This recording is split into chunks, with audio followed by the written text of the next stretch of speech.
Hello students, how are you all? I hope you all are well. Students, आप सोच रहे होंगे कि ज्योति मैम तो हमें इंग्लिश पढ़ाते हैं, वो एसएसटी की क्लास में कैसे आ गए? मैम आपको बताते हैं कि ये मैम के फेवरेट टॉपिक्स हैं, तो ये टॉपिक्स आपको मैम कराएंगे, ओके? और आपको ये चैप्टर्स अच्छे से सुनने हैं और जो भी डाउट्स होंगे आप मैम से पूछ सकते हो, ओके? तो आज हम कौन सा चैप्टर स्टार्ट करने वाले हैं? Chapter 18 the United Nations. बेटा हम इसमें ये स्टडी करेंगे कि यूनाइटेड नेशंस क्यों आया वर्ड में, क्या रीज़न था उसकी क्रिएशन का और उसकी क्या क्या रिस्पॉन्सिबिलिटीज थी, उन्होंने क्या क्या वर्क किए। Okay, shall we start? So students, what's the name of our chapter? The United Nations. And बेटा this is the logo of UNO.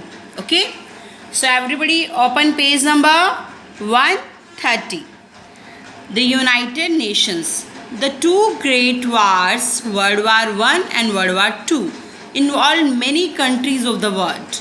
जो टू ग्रेट वार हुई थी ना बेटा, उनमें बहुत सारी कंट्रीज इन्वॉल्व थी वर्ल्ड की. The world war first was fought from 1914 to 1918. जो फर्स्ट वर्ल्ड वार हुई थी वो कब से कब तक हुई थी? 1914 से 1918 में. और and the second world war from 1939 to 1945. और जो सेकेंड हुई थी वो 1939 से 1945 में हुई थी. The second was the most expensive war in terms of human life and property. बेटा जो सेकेंड वर्ल्ड वॉर हुई थी वो बहुत ज़्यादा एक्सपेंसिव थी. किस टर्म्स में? उसमें ह्यूमन लाइफ बहुत ज़्यादा स्पॉइल हुई और प्रॉपर्टी का भी बहुत ज़्यादा नुकसान हुआ. Millions died and many more were disabled. बहुत लोग मर गए और बहुत लोग डिसेबल्ड हो गए. डिसेबल्ड होना मतलब वो अब पॉसिबल नहीं था उनके लिए अपने काम को वैसे करना जैसे कि एक नॉर्मल पर्सन कर सकता है. The United states of America dropped atom bombs on Hiroshima and Nagasaki cities in Japan. United state of America ने क्या किया था? उसने एटम बम गिराए थे. किस पे गिराए थे? हिरोशिमा और नागासाकी पे. आप सबको अवेयर होंगे बेटा हिरोशिमा और नागासाकी के नाम से, वो जापान की सिटीज़ हैं. वहाँ पे बम गिराए थे. एटम बम्स क्या होते हैं बेटा, मैं आपको बताती हूँ. आप सब पेज नंबर 132 ओपन करो, उसमें आपको ये क्विक सी हुए हैं. एटम बम्स क्या होता है बेटा? Bomb involving the release of huge amount of energy and causing great destructions. एक ऐसे बॉम्ब जिसके अंदर बहुत ज़्यादा एनर्जी होती है और जिसके कारण बहुत बड़ा विनाश होता है, मतलब हर जगह नुकसान ही नुकसान होता है. ओके, चलो हम आगे पढ़ते हैं. There was sorrow and horror everywhere. हर तरफ दुख था, परेशानी थी, लोग इतने परेशान हो गए थे. The people all over the world got worried about their future. और वर्ल्ड के सब लोग अपने फ्यूचर के लिए वरी थे. After the world war one the league of nation was form to preserve peace and settle disputes by arbitrations. बेटा जब वर्ल्ड वार 1 हुई थी ना, उसके बाद लीग ऑफ नेशन बना था. और वो किस लिए बनाया गया था? ताकि जो आपस में कंट्रीज़ के बीच में पीस बना रहे और कोई भी यदि डिस्प्यूट्स हो तो उसको सेटल किया जा सके एग्रीमेंट से. In the late 18th century a German philosopher Immanuel Kant had proposed a federations or league of nations, league of the world's nations. जो इमैनुअल कांट थे उन्होंने प्रपोज किया था फेडरेशन या league of nations. He believed that such a federation would enable the countries to unite and be able to punish the nations that committed an act of aggressions. ये इसलिए बनाया गया था कि उन्हें ये बिलीव था कि जो भी कंट्रीज़ गलत वर्क करेंगे उनको पनिश किया जा सकेगा और लोगों के बीच में, कंट्रीज़ के बीच में यूनाइट, एकता बनाई जा सकेगी. It was not very successful. लेकिन ये सक्सेसफुल हुआ ही नहीं. It failed to prevent even small wars. इसकी वजह से जो स्मॉल वॉर्स थी उसको भी प्रिवेंट करना पॉसिबल नहीं हुआ. Many nation of the worlds now decided to establish an organisation more effective than the league of nation. तो बहुत सारे नेशंस ने मिलकर क्या डिसाइड किया कि हम एक ऐसी ऑर्गेनाइजेशन बनाते हैं जो लीग ऑफ नेशन से ज़्यादा इफेक्टिव हो. The leaders of the big and powerful nations like USA, the Soviet Union, Great Britain and China met in Moscow. जो लीडर्स थे बिग और पावरफुल नेशन के, जैसे कि USA के, सोवियत यूनियन के, ब्रिटेन के और चाइना के, ये मॉस्को में मिले और उन्होंने एक ऑर्गेनाइजेशन की नीड को फील किया to maintain peace and security in the world, ताकि वर्ल्ड में पीस और सिक्योरिटी बनाई जा सके. बेटा इनका मेन पर्पस क्या था? पीस और सिक्योरिटी लाना. Okay, the United Nation and this feeling gave birth to the United Nations. और इस फीलिंग ने ही यूनाइटेड नेशन को जन्म दिया. The name was first suggested by the US president Roosevelt. और इसका फर्स्ट नेम किसने दिया था? यूएस के प्रेजिडेंट थे रूजवेल्ट, उन्होंने दिया था. Finally representative of 50 nations met in San Francisco on April 1945. अप्रैल 1945 में 15 नेशंस के जो 50 नेशंस थे उनके रिप्रेजेंटेटिव मिले और then they decided to establish an international organisation called the United Nation organisation और यूएनओ. तो उन्होंने डिसाइड किया कि एक इंटरनेशनल ऑर्गेनाइजेशन बनाते हैं. उस ऑर्गेनाइजेशन को क्या नेम दिया गया? यूनाइटेड नेशन ऑर्गेनाइजेशन और यूएन ने. They also prepared the charter of United Nations. उन्होंने यूनाइटेड नेशन का एक चार्टर भी तैयार किया, यानी कि उसके अंदर सारे रूल्स रेगुलेशंस रखे. Now its headquarter is in New York in USA. और इनका हेडक्वार्टर कहाँ है? न्यूयॉर्क में है. न्यूयॉर्क कहाँ है? यूएसए में. The United Nations came into being on 24 अक्टूबर 1945. ये कब आया एग्जिस्टेंस में? 24 अक्टूबर 1945 में. Since then this day is observed everywhere as the United Nation day throughout the world. और इसी दिन 24 अक्टूबर को पूरे वर्ल्ड में कौन सा डे बनाया जाता है? United Nations day. बेटा ये इंपॉर्टेंट है, आपको पता होना चाहिए यूनाइटेड नेशंस डे कौन सा डे है? 24 अक्टूबर. ओके बेटा, अब हम बात करते हैं इसके ऑब्जेक्टिव्स के बारे में. इसके ऑब्जेक्टिव क्या थे? The main objectives of the United Nations are listed below. ये इनके ऑब्जेक्टिव्स हैं. To work for peace and security in the world. पूरे वर्ल्ड में पीस और सिक्योरिटी के लिए वर्क करना. To develop friendly relations and cooperation among the nations. और नेशन के बीच में फ्रेंडली रिलेशन और कोऑपरेशन क्रिएट करना. To promote human rights and freedom for all. और सभी के लिए ह्यूमन राइट्स और फ्रीडम को प्रमोट करना. To solve economic, social, culture and human problems.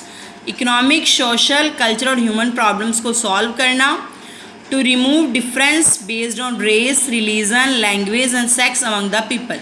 लोगों के बीच में रेस के यानी कि जाति, रिलीजन्स यानी कि धर्म, लैंग्वेज और सेक्स के लिए जो भी डिफरेंसेस हैं उसको रिमूव करना. To assist it in the achievement of this aims. और ये जो एम्स हैं इनको अचीव करने के लिए इनको असिस्ट करना. जो मेन एम था वो यूनाइटेड नेशन का क्या था? The main aim of the United Nation is to protect the human race from the horrors of war. उनको ये वार का डर है ना, उससे सेव रखना था यूनाइटेड नेशन का जो मेन एम था. तो आपको ये पता होना चाहिए, इसको अंडरलाइन करो बेटा कि मेन एम क्या था यूनाइटेड नेशन का? ह्यूमन रेस को वार के हॉरर से प्रोटेक्ट करना. See this is the picture of UNO headquarter in New York. Okay, today the UNO has been able to achieve many of its goal. आज UNO अपने सभी goals को achieve करने में के लिए पॉसिबल है, एबल है. It is yet to solve many other problems of the world. ये जो हॉरर ऑफ वॉर की मेन एम के अलावा ये और भी बहुत वर्क कर रहे हैं. कौन सा वर्क कर रहे हैं? सच एज लिटरेसी पर, पॉवर्टी पर, पुअर हेल्थ पर एंड इंक्रीज इन पॉपुलेशंस. मतलब ये जो प्रॉब्लम वर्ल्ड के अंदर है ना, illiteracy, poverty, poor health and increase in populations, ये इनको भी दूर करने में हेल्प कर रहे हैं.